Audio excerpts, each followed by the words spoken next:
High friends, welcome to யாஷிகர். நம்மளோட Vijay TV மற்றும் சன் டிவி நடிகை ரீசெண்டாக அவங்களோட ப்ரெக்னென்சியை அனௌன்ஸ் பண்ணியிருக்காங்க. இவங்களோட நேம் வந்து பரணி. உங்கள் எல்லாருக்குமே தெரியும்னு நினைக்கிறேன். கொஞ்ச நாள் முன்னாடி தான் இவங்களுக்கு திருமணம் ஆச்சு.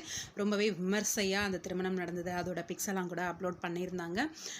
ரீசெண்டாக இவங்களோட இன்ஸ்டாகிராம் பேஜில் இன்றைக்கி தான் ஒரு சில பிக்ஸ் எல்லாம் வந்து போஸ்ட் பண்ணிருக்காங்க. அவங்கள வந்து ப்ரெக்னெண்ட்டாக இருக்காங்க. அந்த ஒரு பிக்ஸ், அந்த பேபி ஷோவர் ஃபங்க்ஷன் வந்து நடந்திருக்கு போல இருக்குது. நலங்கு வச்சு அவங்க ஹஸ்பண்டோடவும் தனியாக ஒரு சில பிக்ஸ் எல்லாமும் எடுத்து போஸ்ட் பண்ணியிருக்காங்க.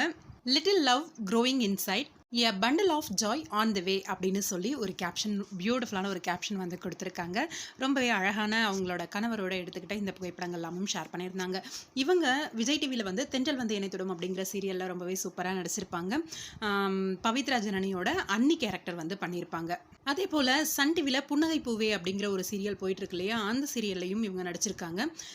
அருவி சீரியலில் கூட நடிச்சிருக்காங்க அப்படின்னு நினைக்கிறேன். சன் டிவியில் இன்னும் ஒரு சில சீரியல்ஸ் கூட பண்ணியிருக்காங்க. ரொம்பவே சூப்பராக நடிக்கக்கூடிய நடிகை. ரீசெண்டாக அவங்கள சீரியலில் பார்த்த மாதிரி எனக்கு ஞாபகம் இல்லை. புன்னகை பூவேல கொஞ்ச நாள் முன்னாடி பார்த்த மாதிரி ஞாபகம். இப்போது அவங்களுக்கு பேபி ஷோவர் ஃபங்க்ஷன் நடந்திருக்கு. ரொம்பவே சந்தோஷமாக இருக்குது. வாழ்த்துக்கள் பரணி, உங்களுக்கும் உங்களோட கணவருக்கும் உங்களோட குட்டி பேபிக்கும்.